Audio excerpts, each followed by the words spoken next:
Fairway Meat and Grocery is a proud sponsor of Faribowl Area Athletics. Fall is tailgating time. Are you planning your tailgate party? Fairway Meat and Grocery has all your game day party favorites. With USDA choice steaks, fresh produce, snacks, and meat and cheese trays, Fairway meets all your game day needs. Shop online for curbside pickup or grab our weekly ad when you shop the store. Fairway Meat and Grocery is open Monday through Saturday from 7 a.m. to 9 p.m. for all your grocery needs. Costco is hiring team members at the Costco Depot located in Owatonna. If you have the desire to work in a fast-paced environment with a diverse group of people, look no further. They are hiring entry-level positions and employees in refrigerated and dry environments. Starting pay $18.50 an hour with a $1 raise every 1,040 hours worked. The pay scale currently tops out at $29.30. Benefits start after 60 days of employment. Apply online at Costco.com. Costco is an equal opportunity employer. Basher's Faribowl Center in Faribowl is brought back by popular demand, the Belt Buster. 3 sizes to choose from with Basher's famous ribs, pulled pork, chicken, and brisket all included. It's a hunger buster. Basher's provides catering service for funerals, bridal showers, any of your special occasions. In addition to bowling, Basher's Battle Axes throwing game is available by appointment Friday through Sunday from 4 until closing. Faribowl's Fun Center with awesome food to boot is Basher's Faribowl Center. Go to faribowl.com for directions and see a menu. G&H Property Management is a full-service real estate management company. Services include property management, association management, and real estate sales. G&H Property Agent Royal Ross and the entire team of professionals value being authentic, trustworthy, approachable, and offer a high-quality, customizable service for all your real estate necessities. Royal can assist if a property needs management expertise or is difficult to manage and needs assistance. He also specializes in sales and leasing of commercial properties. G&H Property Management located in Depot Square Properties in Faribault. Good morning, everyone. We're out of Basher's, the Faribowl Center. I've got a terrific crowd of some young track athletes, track and field athletes on the boys, and we got the head girls coach with us as well this morning out here at Basher's. They wanted me to remind you tomorrow they have an Easter brunch from 10 until 2. They have color pin bowling jackpot up to $575. April 22nd starts at 8 in the evening. I don't know about you, but I could use $575. Make sure to get volleyball forms in. The season just around the corner here at Basher's, the Faribowl Center. And don't forget, on Thursday, it's the day for $2 deals. You get $2 shoes, $2 games, and $2, all kinds of $2 things going on here in Basher's. But that brunch tomorrow, I was at last year's. The ham was out of this world good. All the food was good, but I mean the ham in particular. I brought my brother to it, and he marveled at the ham. And he's not that picky an eater now that I think about it, but he loved the ham, and so did I, and all the food. The potatoes, of course, home mashed potatoes, the whole 9 yards. Out here at Basher's, the Faribowl Center, I think I'll start with the young men who are sitting in front and kind of to the right of me. Ricky Cordova is with us. Ricky, thanks for coming in today. What grade are you in? I'm a 12th grader. Okay, and you're a captain, I'm assuming. Yeah. Because Dave told me he was going to send out his co-captains, so I'm assuming all you guys are co-captains. Tell me what event that you're in and what sort of a season you're looking for. I'm a mid-distance runner, and I run the 4x8 and Open 8. I think we're going to have a great season. We have good numbers and guys, and we plan taking a run at taking that Big 9 title, you know. Is chemistry important in this sport? Oh, it's very necessary. To have good chemistry with the team is crucial. Because most people think of track and field, I think, as an individual sport, right? Right. But it's way more than that. Now, the relay teams, I could see where you'd need some chemistry. But you're an individual 800-meter run guy. Right. You're running. Do you run as a team? Oh, of course. Especially in the open events with teammates you run with, you always pushing each other to do better and better. It's just you always cheering each other on, and it's crucial to have that chemistry to cheer on your teammates and reach our goals individually and as a team. As a co-captain, what do you see your role as? I see my role as just guiding the young ones in their team and leading by example. Do you have a lot of young people, or mostly senior dominated, or what? No, we have quite a few young people, so plan to guide them and, keep passing on the fork. You have a lot of seniors, Ricky? Yeah, we do. We have a handful. So. But you think you guys will be in the hunt for the Big 9 title? Oh, yeah, for sure. All right. Ricky's going to hand the microphone over to Joey. How did I say your last name? Ruisi. Just like it looks. Ruisi. Oh, yeah. How long have you been on the track team, Joey? I've been on the track team since I was a freshman. So this will be my third year. Is it your favorite sport? Honestly, yeah, I'd have to say it is. Why? I just love the team aspect of it. I mean, you don't really think of it as the team aspect automatically, but like once you get into the season and everything, it's just like we're this one big old family. What other sports are you involved in? I play football in the fall. Do you like track and field above football? I do. Ricky, I didn't ask you. What sports are you involved in? Is this the only one? I do cross country and wrestling. Oh, okay. What was your favorite? I'd have to say cross country. Cross country over track and field. Yes. Interesting. Why is that? Cross country just brings a different type of camaraderie compared to track and field. Yeah. I was going to guess it may be the scenery thing, right? In a track, you're just running around an old track all the time, whereas in cross country, you get to see some scenery. Right, yeah. But what do I know? I'm just a radio guy.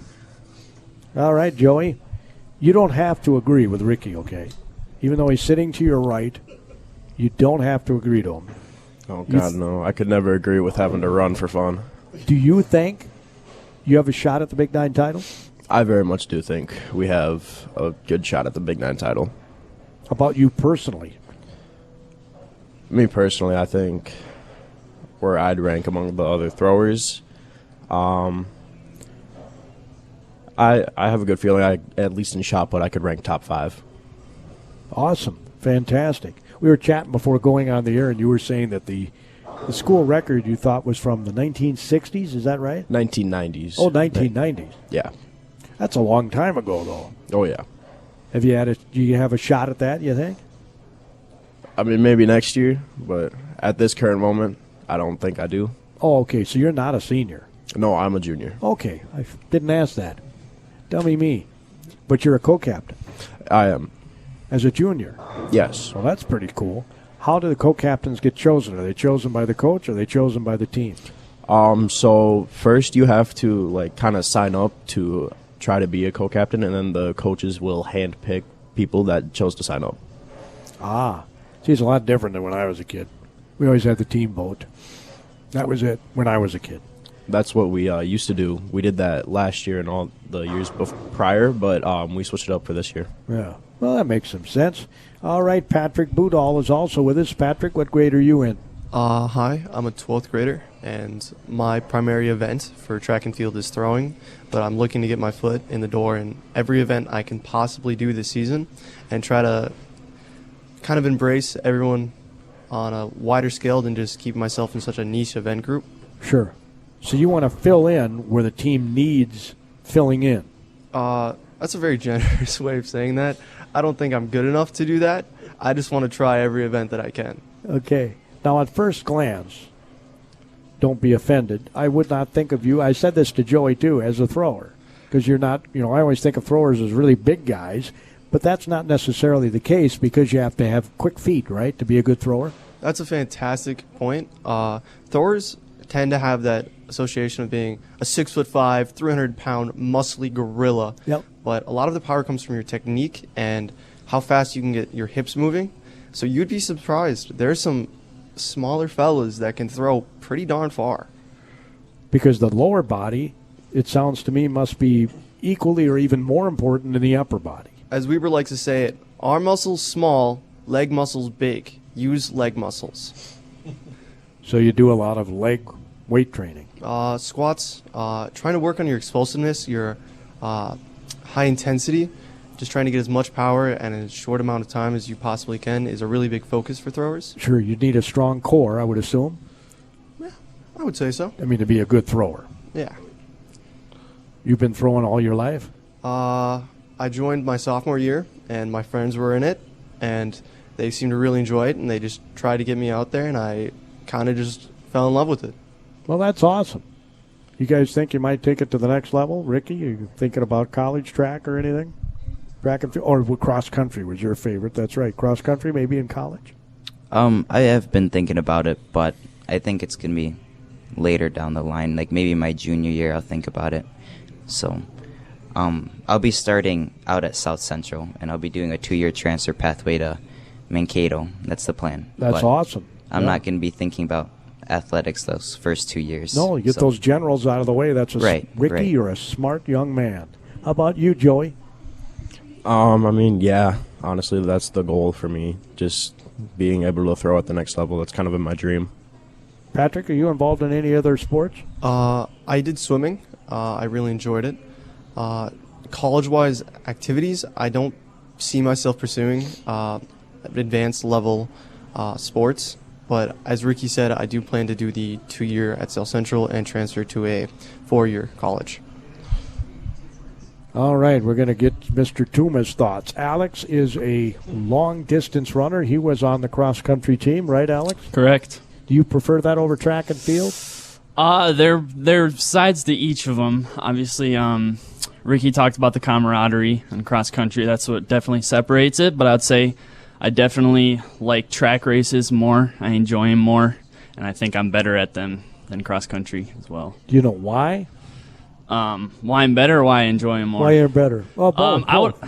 I think I enjoy the shorter distances more, and I find myself able to push them more, and I'm more confident in them, which I think being more confident in the race definitely makes you better at them. So yeah. So what do you see your role as a co-captain? I believe I am pretty good at leading the team by example. Every workout I do, I push myself pretty much to the max, and I find that younger guys definitely tend to follow that, train them on, and I think that's what a captain's for. I didn't ask both of these other gentlemen, but do you agree with Ricky that you have a shot at a Big 9 title? I'd say so. It's a very tough title, definitely, to get. There's some really big, talented teams there, but I think we can definitely have a shot at the title or top 3 maybe, but definitely at the section title like we had last year. I think that's the number one goal for the team. It's definitely a section title, and then if we can get the True Team state again, that would be great. Was that fun, that True Team? Super fun. I mean, you see all the best runners in the state, and being able to race against them is a great opportunity. Maybe, Alex, you could explain to our listeners and myself how the True Team works versus the general track and field. Yeah, so I have a pretty good understanding of it. Bongers here can probably explain it better. But basically, how many places there are in the race, how many entries there are. Everybody scores points, right? Yep, everybody scores points, and then they're all compiled together, and then that's basically how you're ranked in the. So depth is number one. Depth is super important, especially True Team, but track and field, super important. And that's why you think you have a shot, I'm assuming. Yep, yeah. So throughout all of our events, we have pretty 3 or 4 really good guys in all the events, and that's kind of what separates us from the other smaller teams in our section. You guys have always had some good pole vaulters, right? Yep. All coached by Charlie Fuller. He's a really good coach. Yeah, he does a great job with the pole vaulters. Yep. Same this year? Yeah, I think so. All the guys are returning from pretty much all the guys are returning from last year. They all should be improving dramatically, so that should be good. Did you ever try that? I have not, no. I'm a distance runner. I don't have the greatest coordination or skill like that, so I just run long distances. Well, what does it take to be a good pole vaulter? That's a good question. I'm not sure. My brother did it, and he was decent at it for a while. I think just takes coordination, a lot of practice, and then having Charlie there also is really good. Well, again, I would think, and I don't know, maybe Mark knows, a pole vaulter would need to have a strong core, right? Oh, yeah. I mean, have to be pretty fast when you run down the... Yeah, strong core is important for every single athlete. When you don't have a strong core, you get injured. So, especially for pole vault, yeah. So it's important for runners, too, the distance runners. Oh, yeah. It's probably the most important thing you can train. Core is extremely important. You do a lot of weight training, Alex? Yeah, so in the off-season, I did a lot, 5 days a week, along with running. Now, during track season, I only lift 2 days a week, and then I'm running 6.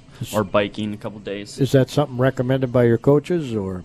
Yeah, I'd say so. For the distance runner, definitely strength training is important. The actual mileage is definitely more important, I'd say. So once you get that strength base in the off season like I did, just maintaining that and then also pushing yourself through workouts, that's a good way to go. Yeah. Patrick, you're one of the co-captains too, right? Yes, sir. What do you see your role as a co-captain? That's a fantastic question.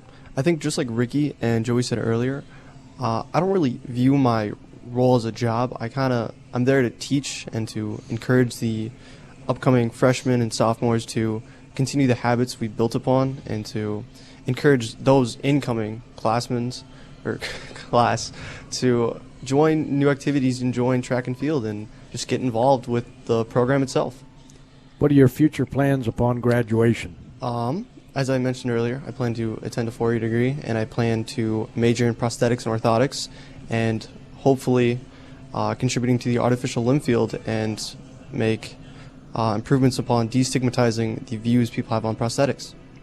How'd you come up with that one? As a young child, my aunt suffered from cancer and lost her limb, so on a near daily basis, I would be exposed to her leg, and as a small child, I was terrified of it, so she would scare me with it. Sure. And between a mix of just morbid curiosity and being terrified, I just kind of fell in love with it, and I haven't been able to stray away from it. That's awesome. How about you, Joey? What are your future plans?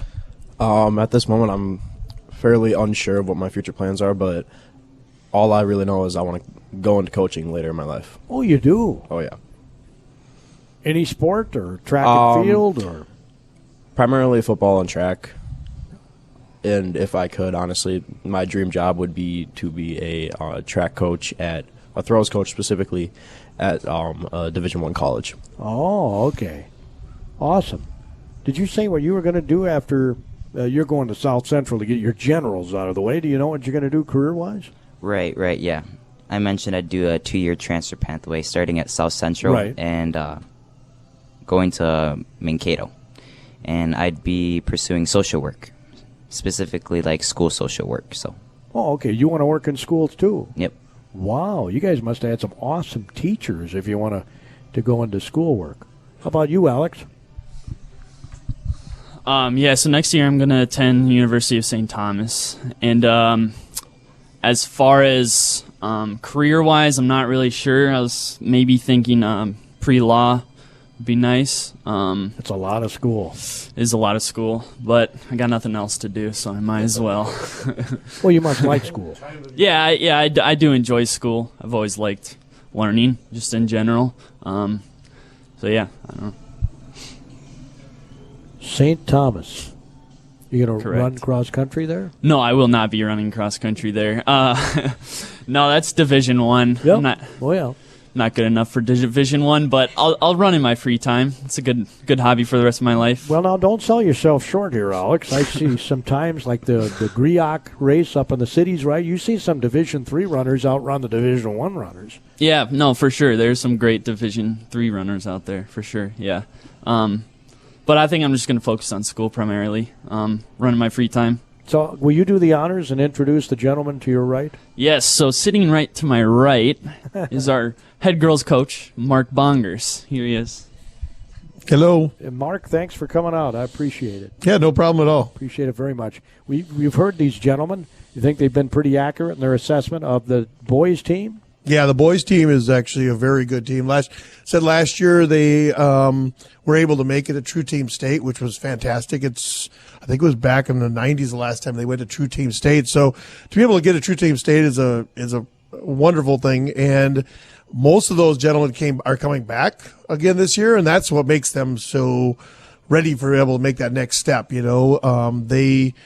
Once they got through that last year, they kind of focused and said, all right, this year is going to be our year. Because if you have a really good year like last year and you've had most everybody come back, and you got to up your goals, and they have, and I think they will have a very, very good season. And the primary reason is they're deep.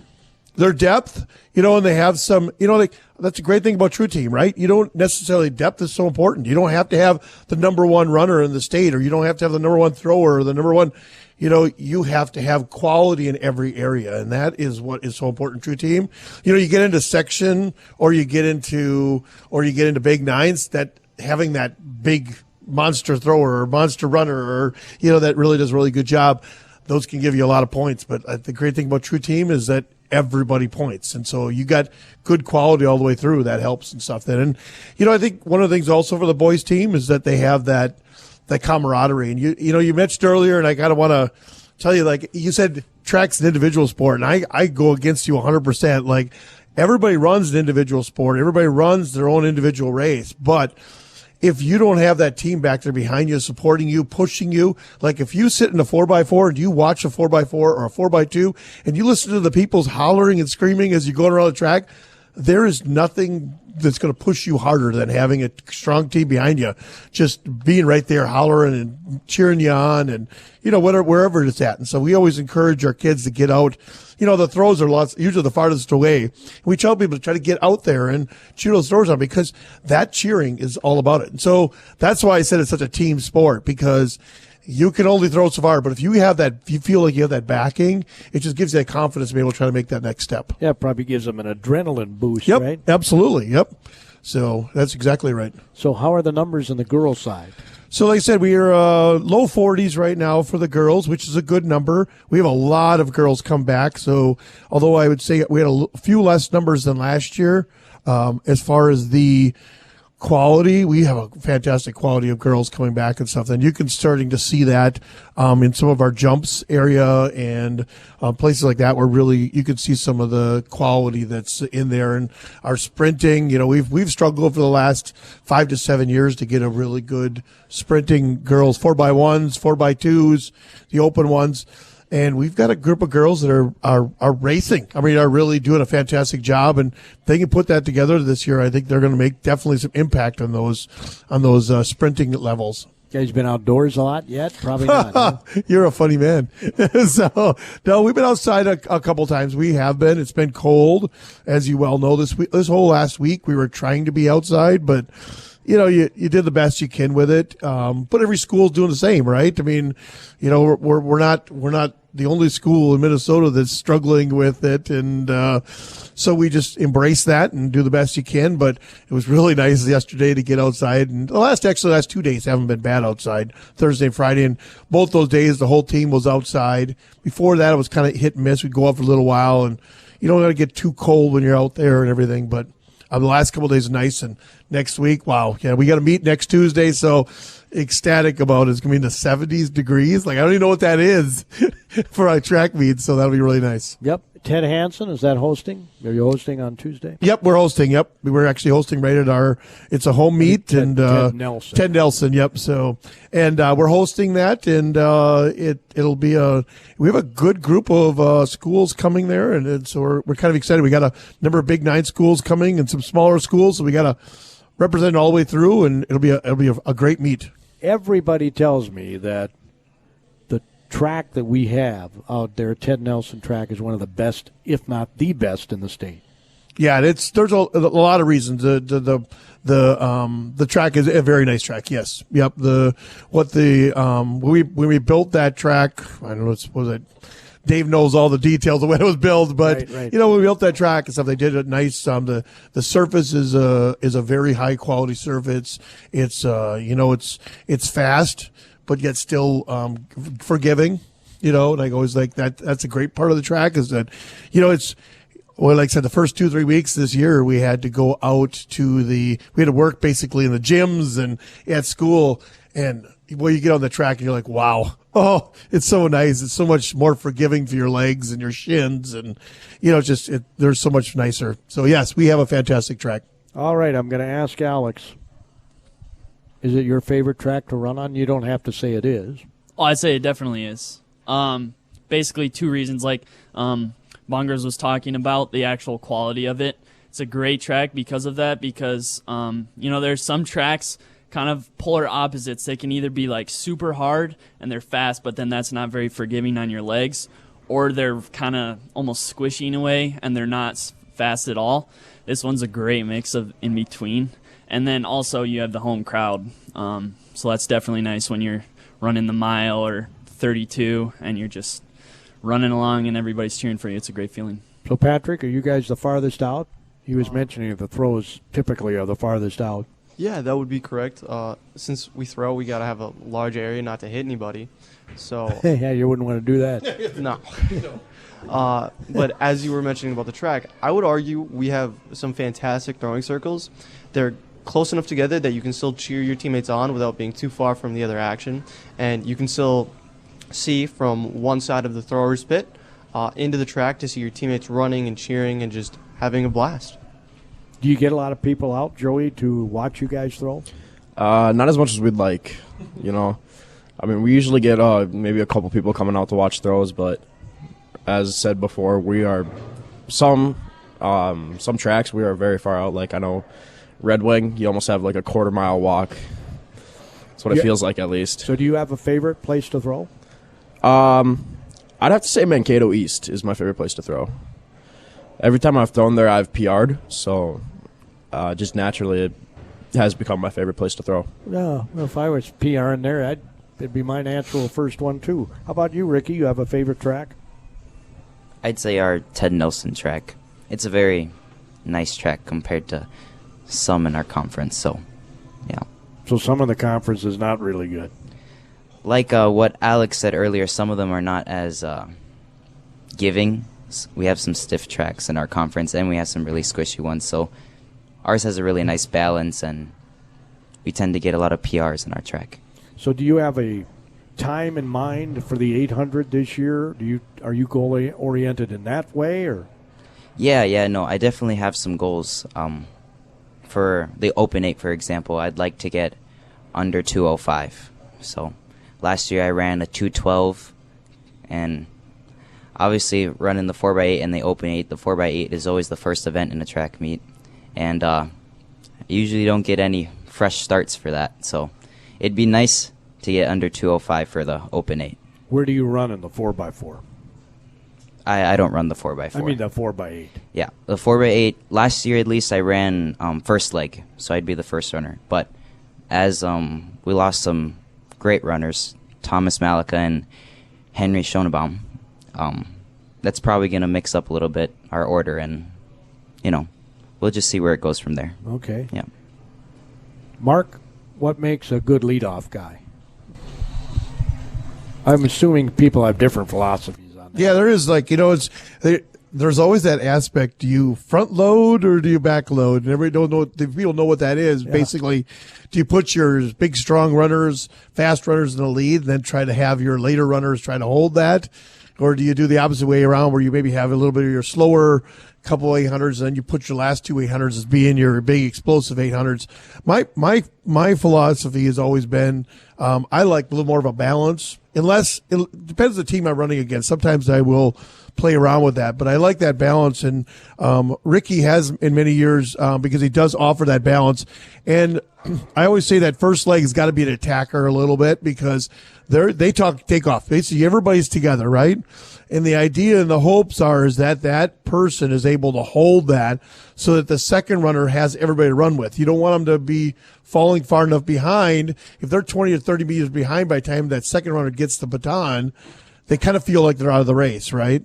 Or they feel like they're too far back. So you want that first runner to be able to stay in the pack, because then it gives that opportunity for that second runner to be able to run with the pack, which is faster always. So I always like that first runner to always be able to maintain that pack, stay in the pack, and so I don't even want them to be maybe leading the pack. I just want them to be in there. So when that second runner gets it, so sometimes you don't want I don't want my fastest one in there, because I want them to stay with the pack, so that second runner feels like they're right in the mix when they take off. Oh, okay. So that puts them in the hunt right from the get go. So that's my first runner.